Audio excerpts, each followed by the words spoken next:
Kinawaya, and welcome to Ts'eko Nàgeètso. My name is Leanne, and I'm an instructor and board member at the Dechinta Center for Research and Learning, and I'm facilitating this series. Today, I'm coming to you from a gorgeous spring day in the territory of the Dene First Nation, and I am grateful to the Dene because we would not exist as an organization without their generosity, their patience, their expertise, and their magnificent understanding of their homeland. I would like to welcome you all to this space. Thank you so much for coming. I know this is a busy time of year. We're recording these webinars and we're putting them up on our website, so you'll be able to share them with folks that couldn't make it today. At Dechinta, we're brought together by our care for the land, each other, and our desire to revitalize and practice Indigenous ways of knowing and being. Dechinta is dedicated to creating a future for Indigenous cultural revitalization through a reconnection with the land. Through our programs, we strive to support Northern Indigenous communities that are radically self-determining, healthy, sustainable, and connected to Indigenous knowledge and practices. We aim to ensure that the education we offer is accessible to all community members, including parents, youth, women, and two-spirit, trans, and queer people. We have a mandate to serve the needs of Northern Indigenous communities through education, research, and programming. We are mandated to deliver Indigenous-centered art, culture, language, and educational programming in an innovative land-based environment. We have a commitment to build educational capacity and employment opportunities for students and youth in Northern Indigenous communities, and we aim to increase the accessibility of land-based programming for school-age youth, young adults transitioning out of high school and into post-secondary employment and their families. The Ts'eko Nàgeètso, or Women Are Strong series, is meant to spotlight and celebrate the incredible work of Northern Indigenous women as scholars, researchers, parents, artists, activists, and writers. In these pandemic times, it is also meant to be a space of respect and connection, of inspiration and affirmation in the North and beyond.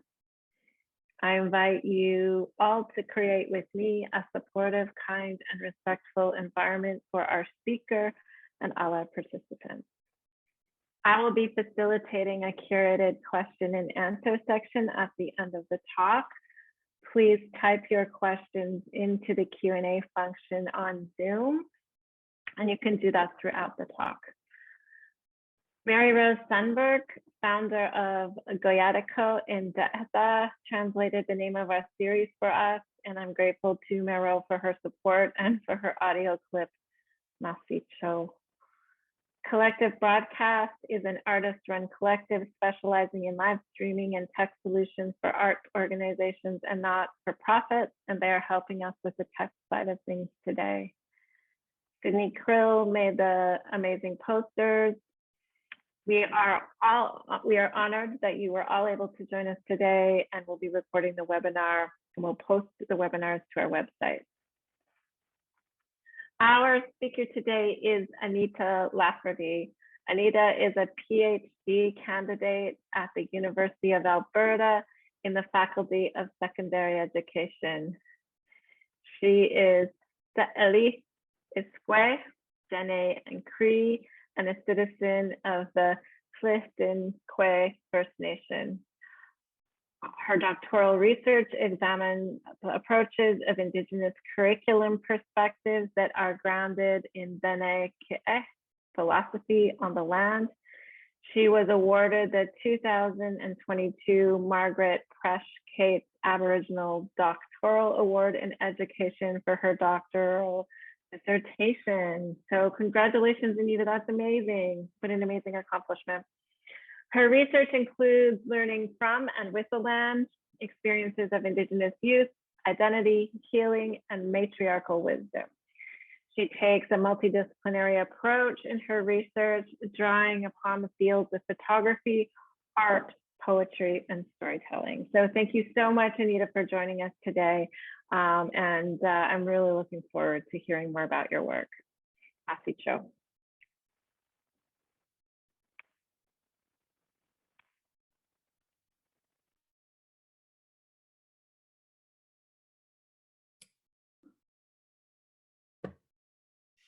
Hey, Mahsi, thank you so much for that beautiful welcome. It's an honor to be invited and to share in this way. It's a beautiful day here. I'm in Treaty 7 territory. The sun is shining. It's a really wonderful day to be here. Thank you, Mahsi.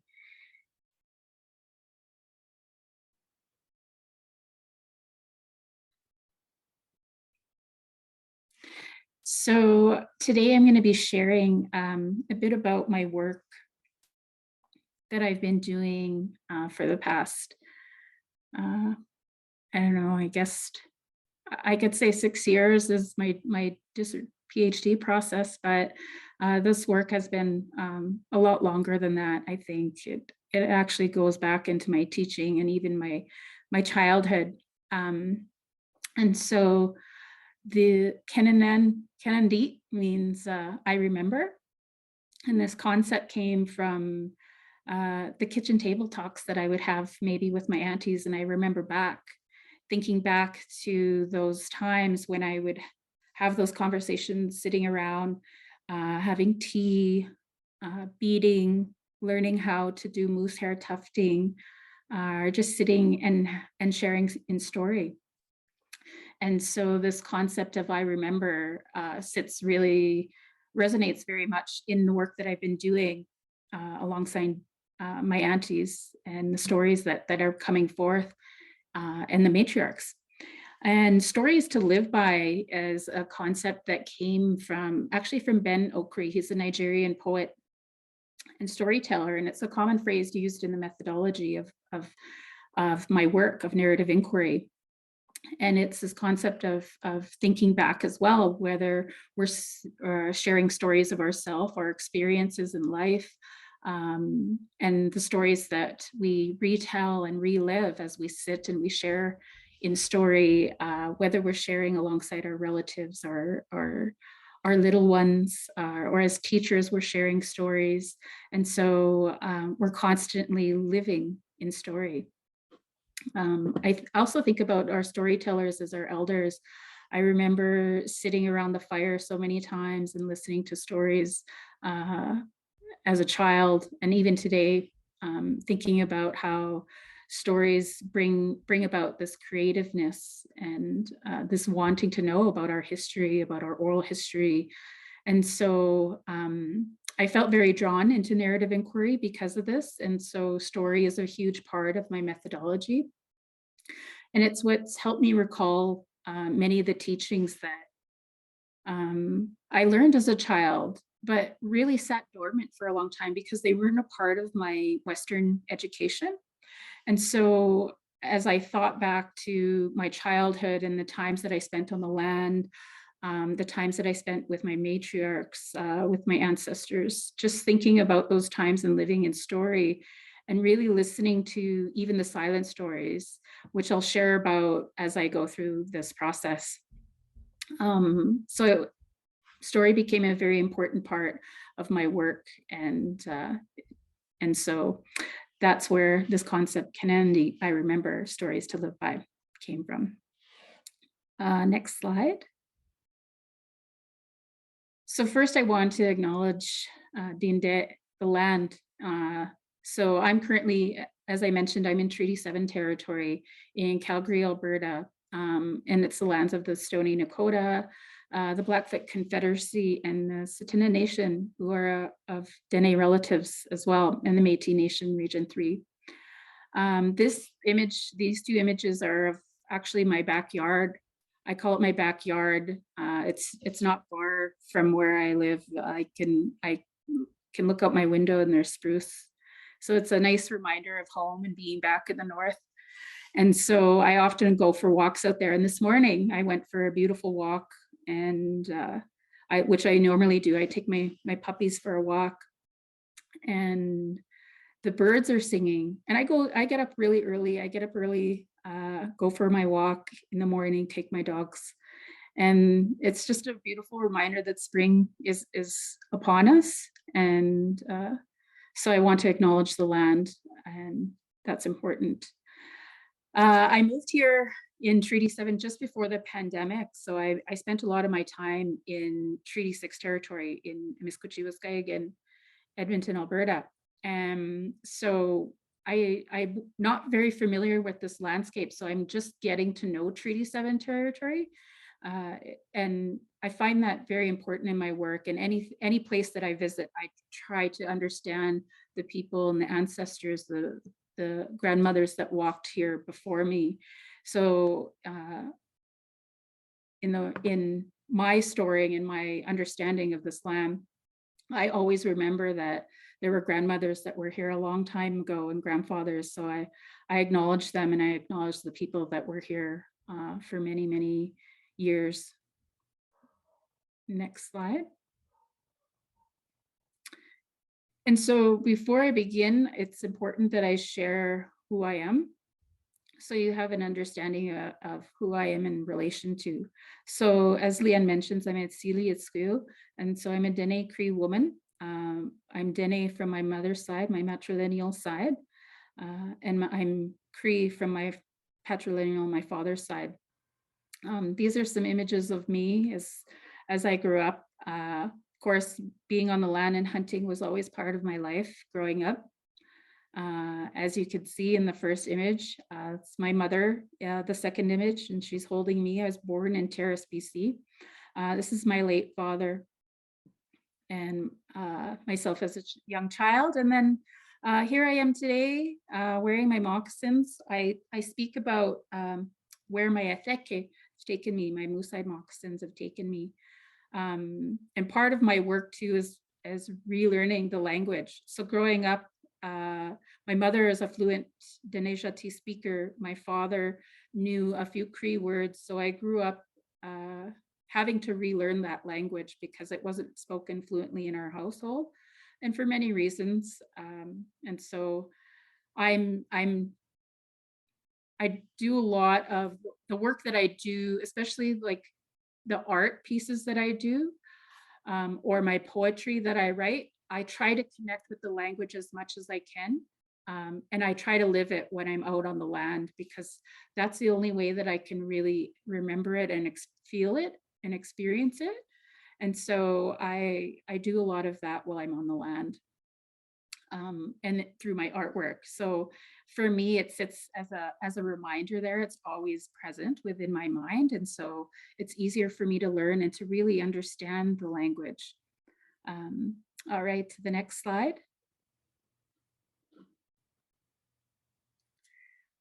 So my seta, my late father, was John Ballantyne. He was Cree. This first image here is of my great grandfather. He was in World War II, and he was a sniper. And the second image here is of my father and my grandfather. So my grandfather's holding my father on his lap, and they were raised in Saskatchewan, and that's where I lived. Part of my childhood was in Saskatchewan, and so we grew up living in the prairies. That's where my late father was from. And the last image here is of my late father. So I learned a lot of hunting skills from being on the land from both my father and my grandfather. My grandfather was a hunter, an avid hunter on the land as well. And the next slide. And this is my mother, Simone Alice Lafferty. She had taught me a lot of being on the land as well. I recall as a young girl always following her. We lived in Saskatchewan, following her. We would go hunt, we would go and set snares across the street from where we lived. And it was just in this small bush area. And I would think, just as a young child, it felt like we were walking for hours and hours. And but it was really across the street, and we would go into the bush, and I would follow her. I'd be in my mucklucks, and I'd follow her, and we'd follow her trail, and I watch her attentively. We wouldn't say much, but I would follow her, and she would say, "Okay, my girl, you see this? You see this little trail? This is the rabbit highways. You have to. This is where we're going to set our snare." And she would start setting the snare, and then leave the orange tag and say, "Okay, this is how we're going to know we're going to go find our snares again." So I found those experiences as a young girl learning from my mom uh, really interesting now today as an adult, because I never thought about those places as curriculum places for me as a teacher. And so when I think about those places now today, I think, wow, I learned so much even from those silent walks or from being with her. And as I recall those stories, as I bring them back, Kenahndíh, I remember those stories, and those stories now have a huge part in my life, not only um, as teachings, but as curriculum. So I think about that too now as a teacher. So I used to teach high school. I taught elementary as well. And I never thought about those experiences until I started to really reflect back in this process now as a scholar, as a PhD student.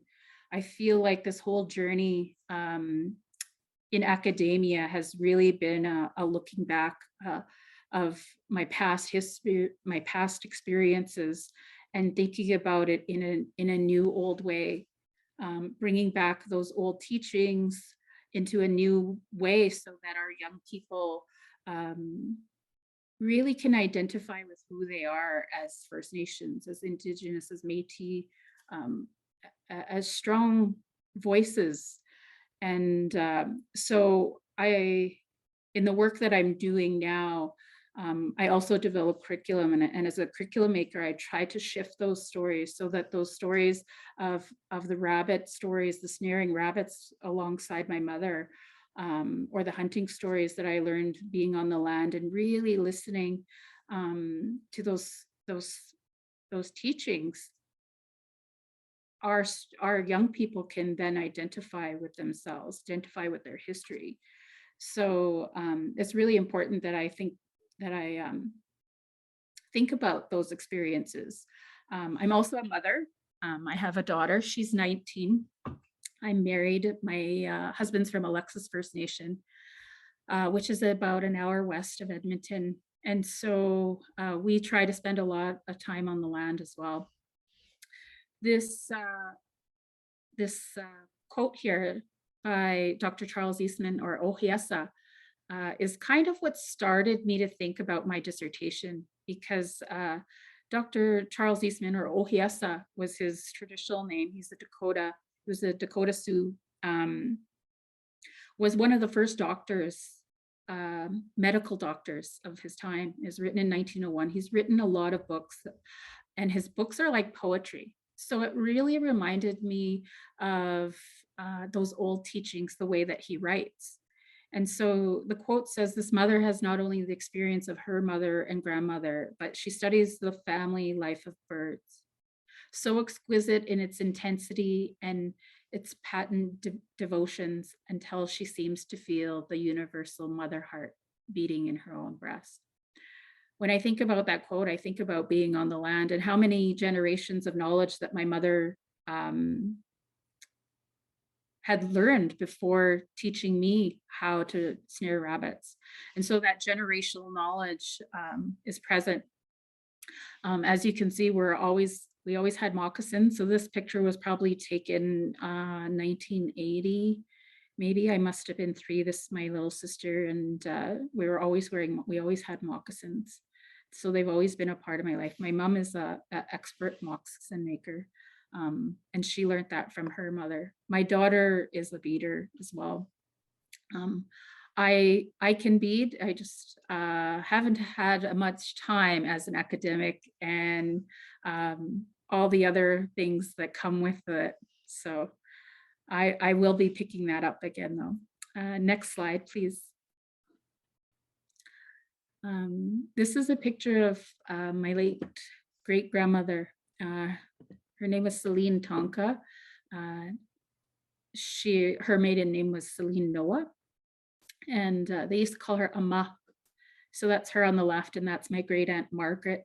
And what I noticed too is that the shift of our stories, that women are abundantly revitalizing the power of matriarchy as strong stories to live by. And I too am shifting those stories, especially as a mother to a daughter. And when I say that, I think about the history books. A lot of our stories of our grandmothers were not present in the history books of women's stories. And so I think about that a lot in the work that I'm doing. And so many of the teachings that I know and I have come to learn have come from my matriarchs, have come from the women in my family. So I can speak about those stories and share those stories with my daughter. And so that's really important that she can see those stories as well in her teaching. Okay, you can move on to the next slide. Oh yes, sorry. I was gonna actually share another story about my Ama. So she had actually come from the Dene territory, and she had traveled when she was 16 years old. So this story came from my auntie Florence Cayenne of my great grandmother. And she actually came from Dene area and traveled to Talita. And from Talita, she had traveled to Lillekwe. And that's where she met my great grandfather. And they called him Ts'eko Nàgeètso. And his name was Francis Tonka. And so that's about 500 kilometers of travel on land and water during that time, and at the age of 16. So I think about those stories and how strong she was back then. And then there's the story of my mother. When she turned 16, she actually left home and flew from Lillekwe to Kenahndíh, where my auntie Florence had gotten married at the age of 16. And then there's the story of myself. So I had also left home at the age of 16 and finished school.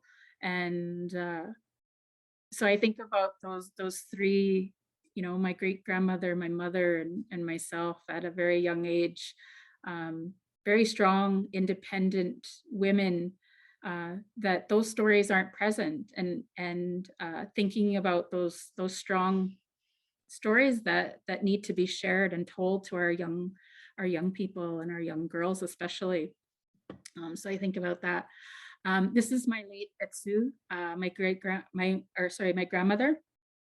On the left is her brother Johnny. This is my granny next to her, Mary Rose, Margaret, Marie, and Joseph Tonka. And they had all been raised in the bush, not far from Willow River. And there's actually a beautiful videos that were done back in the 80s. And I can share the link in the chat when we're done of one of the videos of Joseph Tonka. I think, I believe Joanne Barnaby was a part of that project, and they had interviewed all these elders in the North, and it's a really great resource if you're wanting to hear some of those stories. So Joseph had shared a lot of the stories of being on the land and living in the tent out along Willow River, a lot of time spent on the land. And he talks about when it was -50 back then and living in the tent, and how they would keep warm was with the rabbit skin blankets. And so that's something that I intend to make eventually is a rabbit skin blanket, because I really want to bring that back into a practice. But just as a reminder too of the strength and resilience. So my grandmother had passed when she was 93, and many of her siblings in their 90s. There's a few left that are still alive, but they lived a very long time and lived most of their life on the land. The next slide. And this is my late grandfather, Philip Lafferty. He's very well respected in the community of Lillekwe. He was a trapper, very well-known trapper. And when I think of my life, I think about him and the many land experiences and the places that he's lived. The Dene Nation had done a mapping project of all the trappers in the north, and there's an image. I think it'll come up in one of the slides coming up. But there's an image of all the places and that the northern trappers had gone to and trapped. And this image, it almost looks like veins in all the places that they had been. And so when I think about my own life too, I think about myself as this cartographer of the land, because I've been to so many places and lived in so many places. I was born in Terrace, then we moved to Alberta and lived in Saskatchewan and back to Alberta. And then I lived in the north, moved back to Alberta and then back to the north. And so all these different places that I've been to and lived and created relationships along the way, and so many stories to share. I think about the stories that my grandfather must have had too. He passed when I was very young, I was 5. And he had a house down by Camsell Bend. So it's up by the river, by Willow River. And what was shared about him is that he lived close to the land and had many valuable life experiences. I've heard of many people telling me that they've learned about being on the land from him and spending time with him on the land. So he hunted and fished all the time. He was also played the fiddle. And what was shared in this clipping is that what he wanted was the young people to go out on the land. And he said that you learn a lot on the land. So you learn to work, live, and be strong. And that was by the former chief, Jim Antoine, that shared this news clipping and memories of my late grandfather. Next slide. And so I come back to my work and when I talk about all of my relatives, for me, that's important to share because it's a part of my identity and a part of who I am.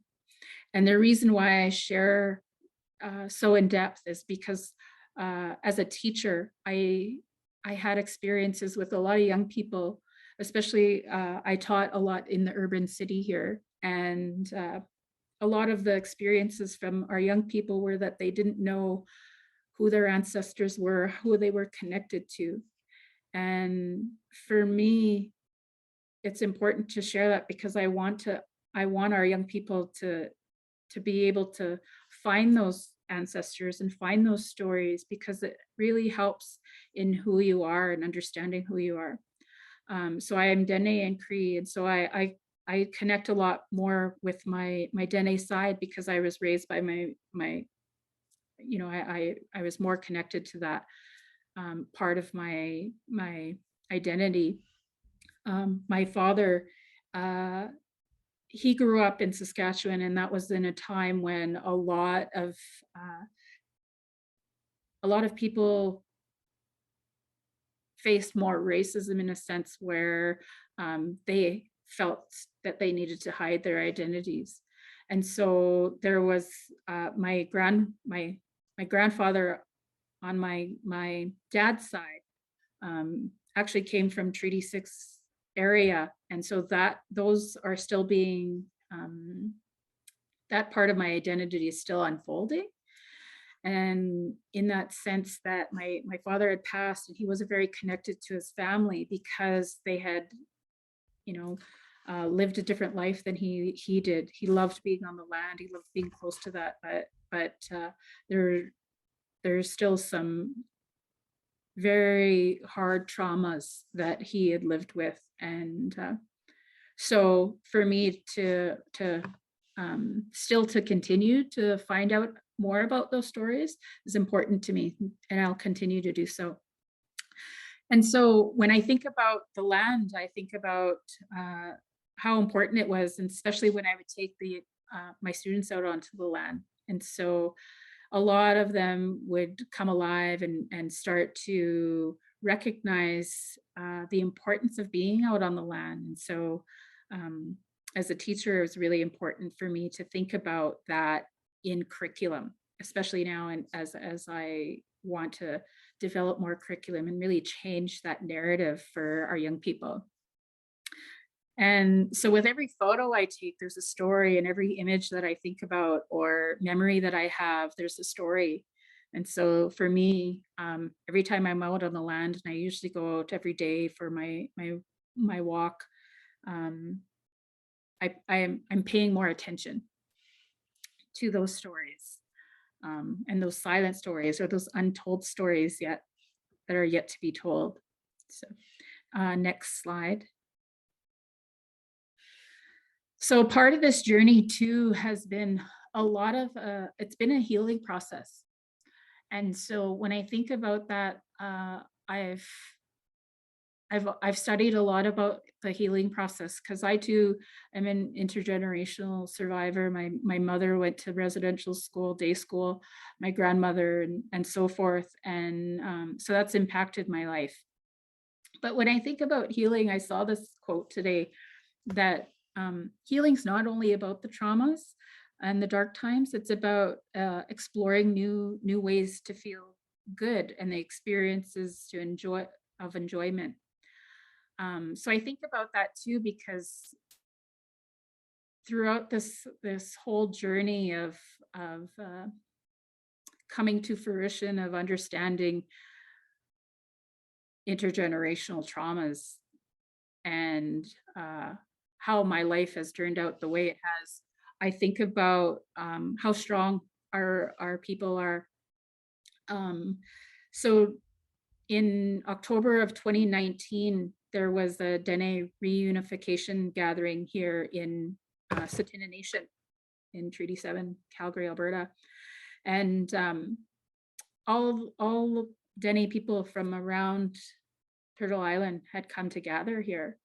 It was beautiful. All the drums had come together, a lot of my relatives from the north, and I had friends from the Dene tribes in the Navajo Nation also come. And so it was a beautiful gathering of all the Dene people. And they had all these sessions, and one of these sessions was of elders sharing stories. And I sat in there, one of the sessions with my daughter, and some aunties and relatives were also present, and there was nowhere to sit. It was just a regular classroom size, and it was just full.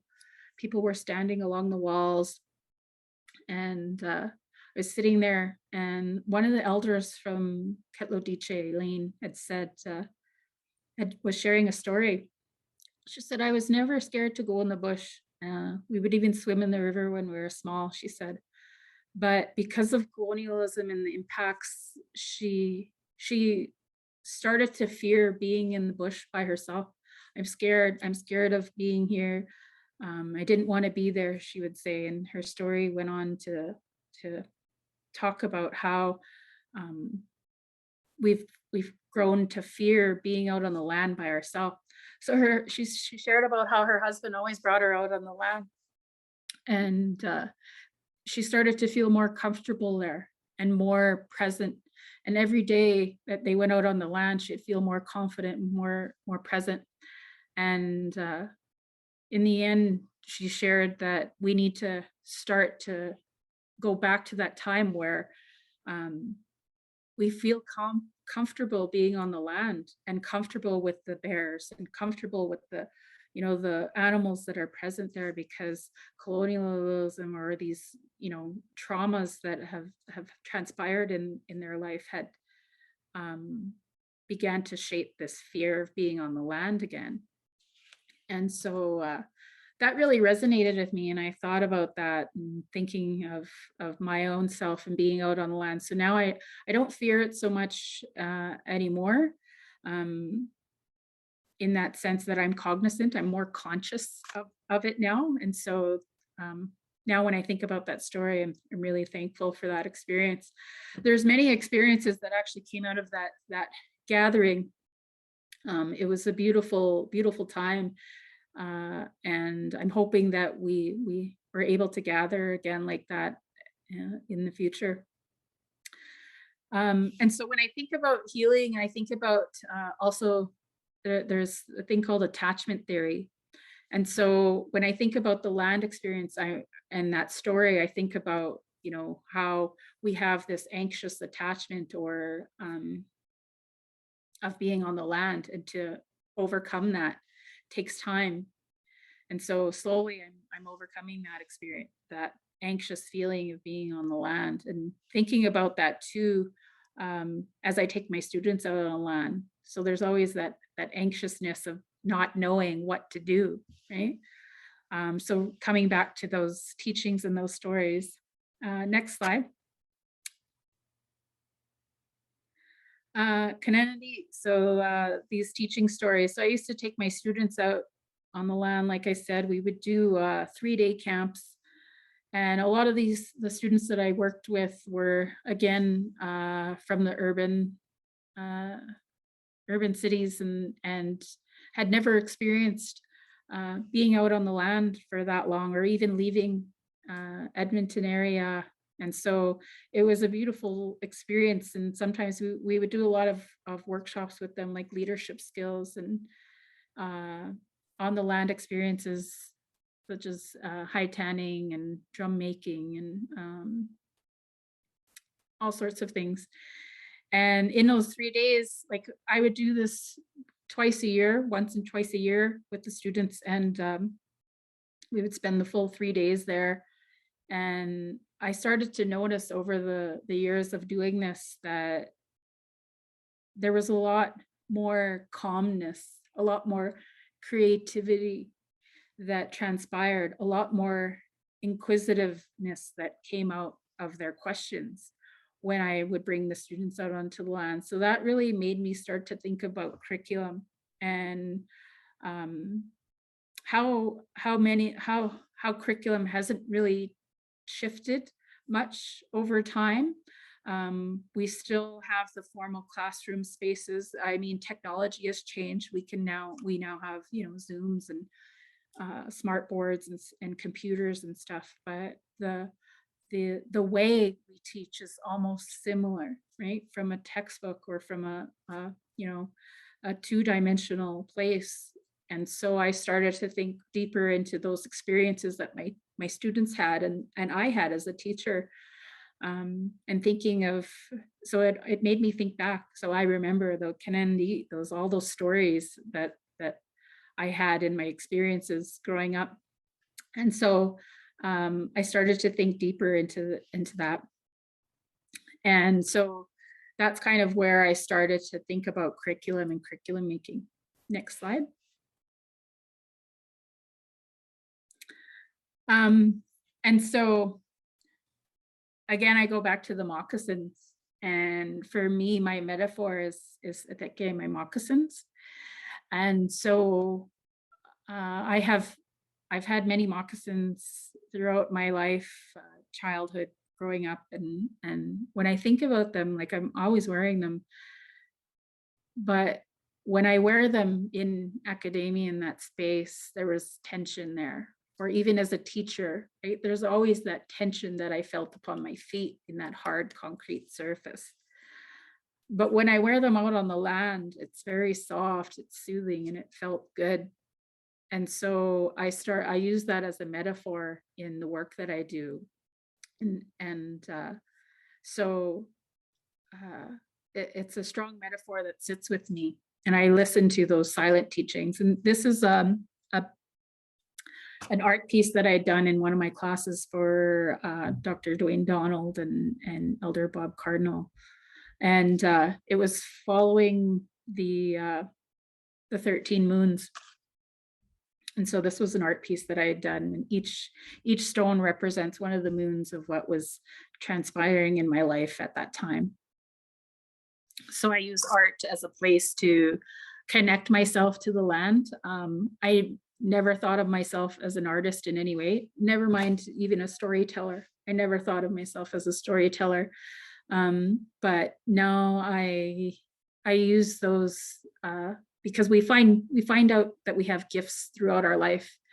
And again, I go back to the healing experiences, right? So always trying something new and exploring new things. So I find new ways of trying to create, and I use a lot of the land to help negate that. Next slide. So here's that image of trails of the Dene, and that's all the trails that my ancestors, our ancestors of the North have used throughout their life of hunting and being on the land as trappers and so forth. And that's just one image. And so I'm reminded of that. I think about this image all the time when I think about my experiences and the places I've been as a cartographer, thinking about the land and mapping out different places and experiences. And so even now, I don't sit very long in one place. In the summertime, we stay in our RV from May until October, so we like to be as close to the land as possible. I know it's not it's the more impractical living in an RV, but it's as close to the land as we are. So next slide.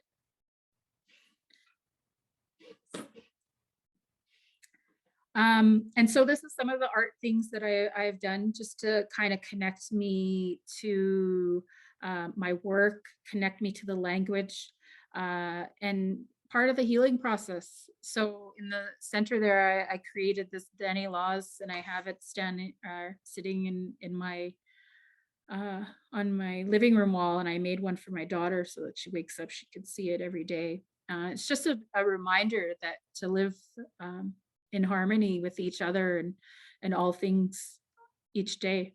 And then on the top is my version of the Dene calendar, the 13 moons calendar. And that sits on my wall too as my own calendar. And so I think about, so I'm connected to that. So right now it's April, the Jaza, which is the returning of the geese, April. And then just below it to the right is a hanging quilt that I made. And that again too was following the 13 moon experiences, similar to the other one, but there was different year that I had created this. And I'd never made a quilt before in my life.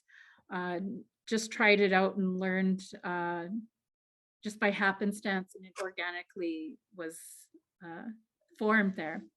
And then just spending time on the land. And I also learned on the left there how to do fish skin tanning. And that was through Janie Chang. She does these workshops, and she's a beautiful teacher and is from the West Coast and had taught this workshop online. So this was all during the pandemic that I'm doing all these art things. And so I learned how to do the fish skin tanning, and I've been teaching that to my family to reconnect us with that.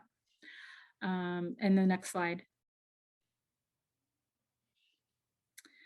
And so for me, this whole experience of being a scholar was really coming back into relationship with myself and really understanding who I am, so that I can work alongside students and educators and family even in a more relational way, especially coming back into relation with the land, because we come in the midst of our lives and we sometimes forget to just listen and sit with the land and sit and think and reflect and think back to those old teachings. Next slide. And then here's an image of the rabbit stories. So I wanted to share a poem that I wrote of my rabbit memories. And so I go back to that story that I was with my mom, following her snaring rabbits. Rabbit memories.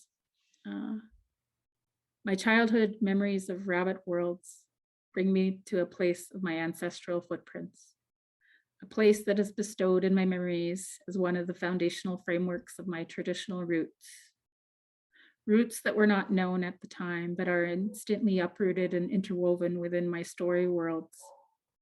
Like Alice in Wonderland, a story of imaginations gone wild, I travel through time to unravel the story of my relationships with rabbits. It begins with the fond memory of the snow below my feet, as I walk through the trails in the openness of nature, meandering through time, navigating landscapes. Following my mother closely in temporal silence, carefully I walk, guided by the wisdom situated before me. I listen thoughtfully to the tree branches whispering in the wind, and the crunching of the snow below my boots as we break trail, and to the snowbirds as they sing quietly in the distance, watching my mother's every step, living in the moment as she teaches me to be stealthily in my movements. Stay still, stay aware, and stay wakeful. She is teaching me the ways of our ancestors, the roots of our existence, all through the snaring of rabbits. Next slide. And so I think I just want to close here and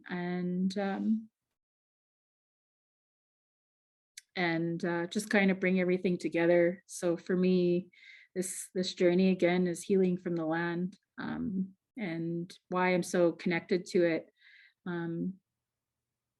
There's this fondness that I feel, this attachment that I'm connected to that keeps bringing me back to the land, and it's restoring my own relationship and developing as I develop a more secure attachment. So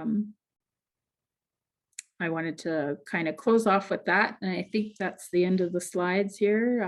Next one. So in all I do, I know my grandmothers, my etsu, my ama are walking alongside me. And Mahsi, thank you for allowing me to share some of the stories. Mahsi.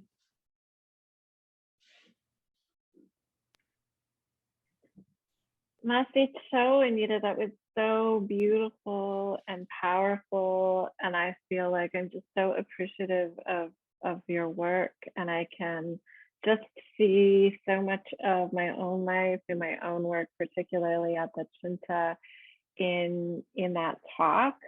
So thank you so much for sharing. I'm so excited that for your dissertation and for all of the work to come. I just want to mention to our audience that this is the time for typing questions into the Q&A function. I think you're the first person that I've heard in an Indigenous land-based context talk about attachment theory. And that was something that was so wonderful to hear, because I think so often, particularly in the academy, because I think we're like surrounded by books and classrooms and PowerPoint presentations, that we romanticize and dream about how amazing land-based education can be. And I think that's true, but my experience has also been it's one of struggle. It's one of struggle for lots of our people to reconnect to the land because of that fear that's been instilled in us, because of all of the disconnection and dispossession and relocation. It's an intimate practice. And so it was really great to hear you linking that up with attachment theory and supporting our people on their own terms, with their consent, with their own timelines in terms of healing from those disconnections. So I'm wondering if you could say sort of a bit more about that part of it, because I think that part of land-based education, I think that's really specific to Indigenous land-based education, and it's not something that I've read a lot about. Yeah, absolutely. For me, how I came across attachment theory was actually through my therapist. And so there's a lot of shame and stigma when it comes to our healing processes. And for us as a family, we negate both sides. So we use Western and our own Indigenous practices when it comes to that, and we found a balance in that because we had to understand it from that Western aspect in order for us to really, I think, feel both and feel a connection to that. And so my therapist had actually, and I did this, I remember it from my undergrad too, because I have my undergrad is in education with a minor in psychology. And so but that was a long time ago and it was very distant and I wasn't thinking about it in that relation before. And so she had given me this book to read about attachment theory. And so it really helped me to understand my own attachment to my mother and my father and how that connection worked for me. Because I too grew up with those traumas, but those are not the stories that I share. I feel like that narrative has been shared many times and it's not a narrative that I care to share. So I try to stick to, the stories about healing and what has helped for me, because we each individually go through our own process. So I don't have control over anybody else's healing journey. It's our own. And so I come across this, and as I was reading it, I started to think about that relation to the land and how I felt a disconnection or this anxiousness that was part of the attachment theory book, and how the story that Elaine had shared during that Dene reunification, it just fit, it just came together, and I started to think about it in that way of that Western context because we're in academia and how are they going to understand that story without that relation? So I was like, I brought those together and it just fit, thinking of that same relationship that I had and that my students were feeling as I was thinking back to the stories of my students feeling, at first they're anxious on the first day. What do I do? And they don't have that concept of what to do yet because it's been silenced or taken or whatever had happened to them in their own lives. And so finding that secure attachment for them, you would start to see it transcend over the 3 days. And then that comfort feeling of, oh yeah, and then the stories would start to come out when they, after the 3 days, oh, I remember this and I remember that being on the land with my grandmother, or berry picking, or whatever it was they were sharing. And so it started to kind of transcend in the many experiences that I was thinking about, whether it was teaching or myself or my family or, all those things that kind of were coming up as I was going through my work. So it was just a connecting of the Western and the traditional stories, I guess, in that aspect. Awesome. I was really interested in the role of art making too in your work.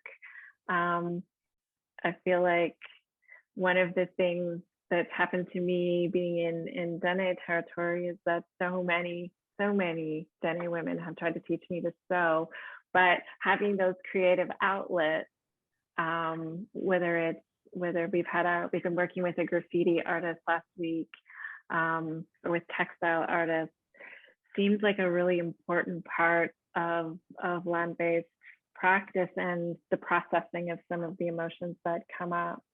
So could you just maybe say more about how you incorporate that into your work?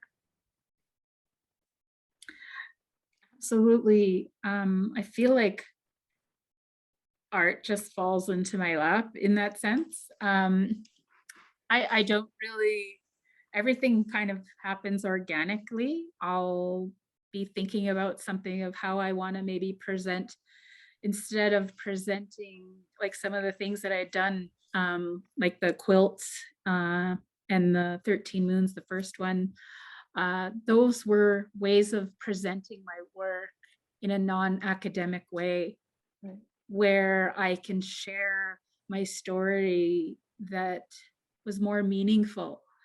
And I started to think of ways of how to present that. And so one day it was, well, I'm going to paint some stones, and I started painting them.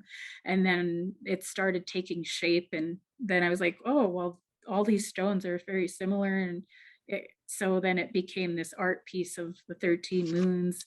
And then the next time it was, well, I think I'm going to try and sew some images on, and to try and reflect that.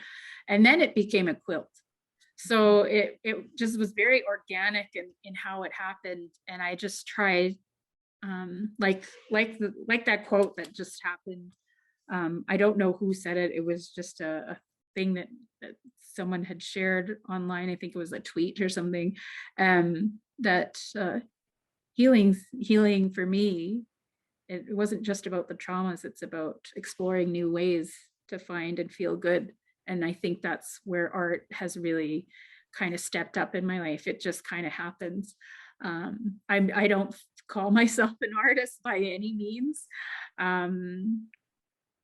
but I do like to take things from the land and to create, or things that I'm actually actively experiencing, because then for me, I feel like I can remember it easier. I feel like I'm being creative and I'm using my brain in a different way. And there's more story and more depth into it. And so I try to use that too as an educator too, like in my classes and my coursework when I'm teaching. I try to allow my students to have that space to be able to explore, instead of just, that Western academic paper writing or, whatever it may be, and find those elements that they can connect to. So I feel like gifts are always coming, and I'm trying new things. And that's what I always share with my students, or my daughter even, that if you don't try, you're not going to know if you're good at it. And if you're not good at it, that's okay. Other gifts will come, and they always will come throughout your life.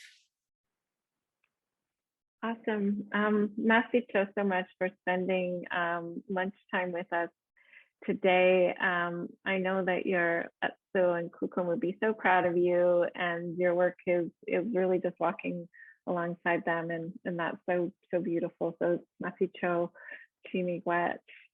And thank you to everyone who joined us today. Our next event is at the end of April with Dati Setso, who is the Deputy Director of the Indigenous Leadership Initiative. So watch our social media for more details about that. And then we'll be moving into our Mesa North virtual programming. So thank you everybody for joining us. Mahsi Cho, Anita, and we'll see you again soon. Mahsi. Bye now. Mahsi.